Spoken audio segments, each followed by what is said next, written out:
Resident Evil é uma saga curiosa. Apesar de ter uma legião de fãs de todas as idades, é quase impossível criar um consenso sobre a maioria dos assuntos que envolvem essa série. Mas, curiosamente, mesmo dentro desse fandom tão diverso, parece existir um certo acordo quando o assunto é Resident Evil 5. Para muita gente, ele é um dos pontos mais fracos da franquia, ou pelo menos um dos jogos esquecíveis. Eu discordo dessa leitura, porque para mim, Resident Evil 5 é na verdade um grande jogo. Mas primeiro, antes de entrar nos pontos que eu gosto nesse jogo, eu quero tirar uma coisa do caminho. Uma das defesas mais comuns que eu já li sobre Resident Evil 5 é que ele é um bom jogo, mas é um RE ruim. Para começar que isso parece mais um eufemismo para simplesmente chamar o jogo de ruim no final das contas. É quase como se houvesse um certo constrangimento em aceitá-lo como parte da franquia. Mas, para além disso, esse argumento parte de uma premissa frágil. Porque afinal, o que exatamente é um Resident Evil? A verdade é que, apesar de muita gente falar sobre esse suposto modelo ideal de um Resident Evil, é muito difícil definir o que essa saga realmente é, porque Resident sempre se permitiu mudar. Resident Evil já foi terror claustrofóbico, já foi terror urbano, já teve uma pegada mais hollywoodiana e já colocou o pé no terror folclórico inclusive. E mesmo hoje continua mudando a cada fase da série.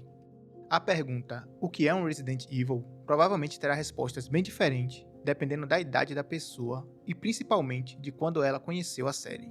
E isso é ótimo na verdade. Nenhuma franquia se mantém relevante por 30 anos, sendo sempre a mesma coisa. Resident sempre se permitiu mudar, experimentar, errar, corrigir seus próprios caminhos. Por isso, dizer que um jogo é um RE ruim já parte da premissa equivocada de que RE é uma coisa estática no tempo. Enfim, dito isso, agora sim podemos entrar nos argumentos. E o primeiro que eu quero puxar é sobre o anacronismo nas críticas. Um jogo é produto de seu tempo. Olhando para trás hoje, é fácil tocar pedras naquilo que já foi feito. Afinal, já vimos o resultado e também já vimos o que veio depois. Porém, para analisar uma obra de forma honesta, precisamos tentar pensar com a mentalidade daquela época. Resident, como qualquer obra, é fortemente influenciado pelo que está em evidência no momento. Se quando Resident Evil 4 saiu, ainda carregava a forte influência da geração do Matrix, quando Resident Evil 5 saiu, o cenário cultural já era outro. Seja pelo filtro de tela mijada, que era praticamente o padrão da geração, ou seja pelo fascínio da mainstream por figuras espartanas e heróis hipermusculosos da época. Afinal, em poucos anos vimos surgir God of War, o filme 300, e até mesmo no Xbox, jogos como Gears of War abraçavam esse imaginário de guerreiros gigantes e brutais. Toda essa estética de testosterona elevada também parece em Resident Evil 5. Seja no Chris absurdamente musculoso, na atitude agressiva, até mesmo em momentos exagerados do jogo, como a famosa cena da pedra. Nesse sentido, RE5 pode ser visto quase como uma versão harmonizada de Resident Evil 4. Mas é importante entender que esse fenômeno cultural fazia sentido naquele momento histórico. A obra não existe no vácuo.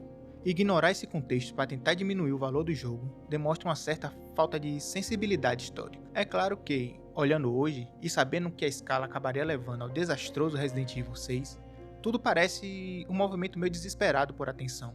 Mas para quem viveu a época, para quem acompanhava a série sem saber exatamente para onde estava indo, aquilo ali parecia muito mais um respiro para a franquia, da mesma forma que aconteceria depois com o RE7. Pois essa é uma franquia que sempre se recusou a cair na mesmice, que sempre se recusou a simplesmente repetir a mesma fórmula. E isso por si só já é algo louvável. Como comunidade, nós adoramos criticar séries repetitivas e formulaicas, e até tiramos sarro de quem compra o mesmo jogo de esporte todos os anos. Mas, quando é a nossa franquia tentando experimentar algo novo, tentando explorar caminhos diferentes, isso vira um problema? A meu ver, é um erro criticar a mudança apenas por ela existir. O Resident Evil 5 tem vários problemas, é verdade, mas tentar mudar o tom ou o estilo da série definitivamente não é um deles.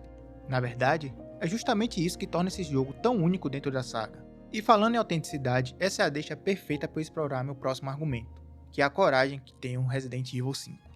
Em primeiro lugar, é bem comum as pessoas abordarem o fato da Capcom ter peitado toda a polêmica em volta do jogo se passar na África. Mas, para além dessa polêmica, que a meu ver sequer fazia tanto sentido, já que os africanos naquele contexto são muito mais uma vítima que os vilões de ponto de vista narrativo. Para além disso, a África não está ali apenas para ser um plano de fundo exótico. O jogo escolhe ativamente fazer críticas políticas a questões como exploração, colonialismo, abuso científico. Um exemplo disso é a seção do lago, que curiosamente aquela área até lembra uma certa região aberta do Guia 5.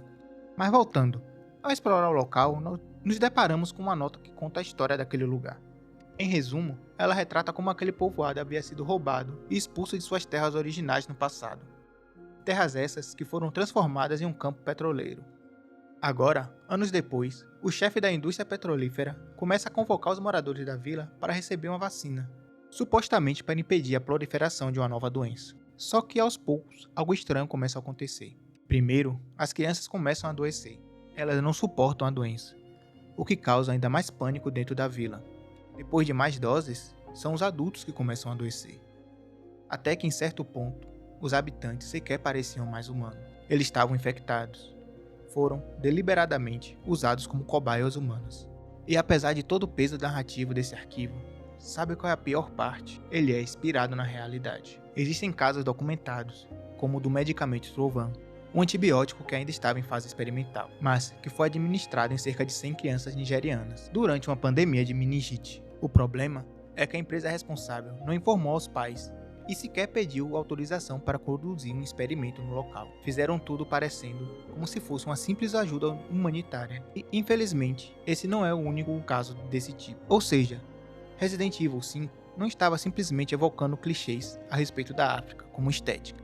O jogo estava tentando utilizar elementos da história daquele local para enriquecer ainda mais a sua narrativa. E isso fica ainda mais evidente quando olhamos a lore da própria franquia, porque, curiosamente, foi justamente na África que tudo começou. O vírus progenitor, que é basicamente a base biológica de quase todos os vírus da saga, foi descoberto ali, por Spencer, décadas antes dos acontecimentos da série. Ele encontrou uma flor rara, chamada Starry to the Sun, e decidiu estudar suas propriedades, o que, eventualmente, levaria à fundação da própria Umbrella. Desde o início da origem da própria história do Resident Evil, já estava ligada à exploração daquele território. A Umbrella não nasceu em um laboratório isolado. Ela nasce de uma descoberta, feita em solo africano, que depois é levada para ser explorada por corporações e cientistas. Então, quando o Resident Evil 5 retorna à África, ele não está lá apenas mudando o cenário da história. Ele está, literalmente, voltando ao ponto de origem de toda a saga. Quer dizer, pelo menos era onde a gente achava que era a origem naquele ponto da história, né? Mas, falando em lore, Resident Evil 5 é sem dúvida um dos jogos que mais avançam a narrativa geral da franquia. Ao contrário de alguns títulos da série, que funcionam quase como histórias paralelas ou autocontidas, esse jogo vai direto no núcleo da saga. Ele traz de volta personagens marcantes do primeiro jogo, aprofunda a origem do progenitor, traz mais informações sobre o início da Umbrella e, principalmente, coloca novamente em cena o principal vilão da série. E ele não só coloca, ele encerra esse arco. Resident Evil 5 termina com a morte de Wesker. Mas não só isso, ele o destrói completamente em um vulcão, para não ter mais perigo de retorno. Pode parecer besteira isso, mas no dia de hoje, onde as empresas cada vez mais têm medo de encerrar personagens ou tomar decisões definitivas, isso tem seus méritos. São poucas as franquias que teriam coragem de matar um dos rostos mais reconhecíveis da própria saga. Um personagem que até hoje possui um fandom enorme. Agora, dito tudo isso, existe um outro ponto que eu acho importante abordar antes de seguir adiante. Porque quando o Resident Evil 5 entra na conversa, é quase inevitável não esbarrar em certas críticas. Algumas delas fazem sentido. E veja bem, não estou aqui para invalidar a opinião de ninguém. O problema é quando as pessoas começam a simplesmente aceitar essas críticas como se fosse verdade, sem nem ao menos pensar um pouco sobre elas. Por exemplo, uma das mais famosas é aquela história sobre o Chris socando uma pedra. Sim, a cena é exagerada, mas o curioso é que o exagero sempre fez parte da série. O Resident Evil sempre teve um lado meio pulp, meio novelesco, que flerta com o ridículo em vários momentos. A diferença é que em Resident 5, talvez a Capcom tenha pesado um pouco a mão. Mas esperar o que de uma série que já pesou tanto a mão em um Resident, que nasceu literalmente um Devil May Cry? Mas voltando à cena, ela acabou virando meme justamente por isso, pelo quão absurda ela é. O Chris socando uma pedra dentro de um vulcão virou um dos momentos mais lembrados da série inteira. E no fim das contas, é só uma cena meio boba.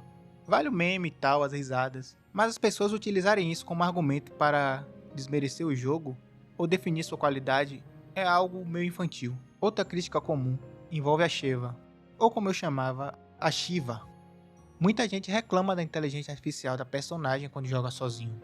E de fato, esse é um ponto que aparece bastante nas análises da época. Alguns críticos chegaram a chamar a IA da Shiva de inconsistente ou irritante em certas situações. Mas aqui existe um detalhe curioso. Resident Evil 5 foi pensado desde o início como uma experiência cooperativa. E quando você joga sozinho, a IA realmente pode atrapalhar em alguns momentos. Mas, quando o jogo é jogado em co-op, ele revela aquilo que ele realmente queria ser. Um Resident Evil construído em cima da cooperação entre dois personagens. E dentro dessa proposta, ele funciona muito bem. Essa, sem dúvidas, para mim, até hoje é a experiência definitiva de multiplayer na franquia. Você pode até não gostar da ideia de um Resident Evil em modo multiplayer, mas não dá para tirar os méritos desse jogo por isso. Existe também a crítica de que o jogo tem ação demais. Essa talvez seja a mais repetida de todas. Inclusive eu cheguei a abordar um pouco desse tema no meu último vídeo sobre Resident Evil. Só que essa crítica ignora um detalhe importante. Essa mudança não começou no Resident Evil 5. Ela começou no Resident Evil 4. Ou melhor dizendo, ela já tinha começado no Resident Evil 3, mas dá um passo além no Resident Evil 4. RE4 já tinha abandonado o terror claustrofóbico do clássico e abraçado uma estrutura muito mais voltada para a ação, com arenas de combate, inimigos mais agressivos e um ritmo muito mais acelerado. O que RE5 faz é simplesmente ampliar aquilo que já existia no 4. E aí entra um ponto curioso. Muitas das críticas feitas ao RE5 hoje são, na verdade, críticas ao caminho que a série começou a trilhar no Resident Evil 4. Só que, como Resident Evil 4 é quase intocável dentro da franquia, boa parte dessa frustração acabou sendo deslocada para o jogo seguinte. E por fim, existe também a crítica sobre que o jogo seria linear demais. Mas isso também não é exatamente uma novidade dentro da série. Voltando ao Resident Evil 4, ele também é um jogo extremamente linear comparado aos antigos. E mesmo assim, ninguém usa isso como argumento para desqualificá-lo. Na minha opinião, é normal algumas pessoas não curtirem a abordagem linear para a saga. E o problema não está na crítica em si, mas ao fato dos mesmos que jogam todas essas pedras no Resident Evil 5, muitas vezes não apontaram esses mesmos defeitos como um ponto negativo no jogo antecessor. Fora que Resident Evil 5 ainda possui vários momentos de respiro também. Seções mais abertas, áreas que permitem mais exploração, como a própria região do lago, que já comentamos antes. Ou seja, muitas das críticas que aparecem hoje, na verdade, são problemas amplificados, ou simplesmente características que já existiam antes na série. E eu nem quero passar pano sobre esses pontos no Resident Evil 5. Eu só estou falando que algumas pessoas que criticam não contam a história completa. Mas falando de críticas, para mim, o maior problema desse jogo seja justamente algo que ele herdou do jogo passado, a necessidade de sempre aumentar a escala. Se no 4 nós tínhamos momentos de tensão mais controlados, no 5 muitas vezes tudo precisa ser maior, mais explosivo, mais intenso. Então vemos cada vez mais inimigos, mais armas, mais ação. E isso, em alguns momentos, acaba realmente diluindo um pouco da atmosfera de terror que sempre foi tão associada à série. Outro ponto também, que aparece com frequência nas discussões, é o próprio sistema de inventário. Diferente de jogos anteriores, onde a pausa no inventário interrompia completamente o jogo, em RE5 tudo acontece em tempo real. Na prática, isso torna a gestão de recursos muito mais caótica, especialmente quando você está jogando sozinho. Não é necessariamente uma ideia ruim, mas é uma mudança que claramente dividiu opiniões. E eu atribuo isso ao fato da execução não ter sido a melhor de todas. Mas ainda assim, é importante lembrar um detalhe que já citei nesse vídeo. Muita gente olha hoje para Resident Evil 5 sabendo exatamente onde essas mudanças iam dar. Nós sabemos que alguns anos depois viria o Resident Evil 6, um jogo que levou essa escalada de ação a um nível muito mais extremo. Então, olhando para trás, é fácil imaginar Resident Evil 5 como o primeiro passo rumo a esse exagero. Mas essa leitura carrega um certo anacronismo.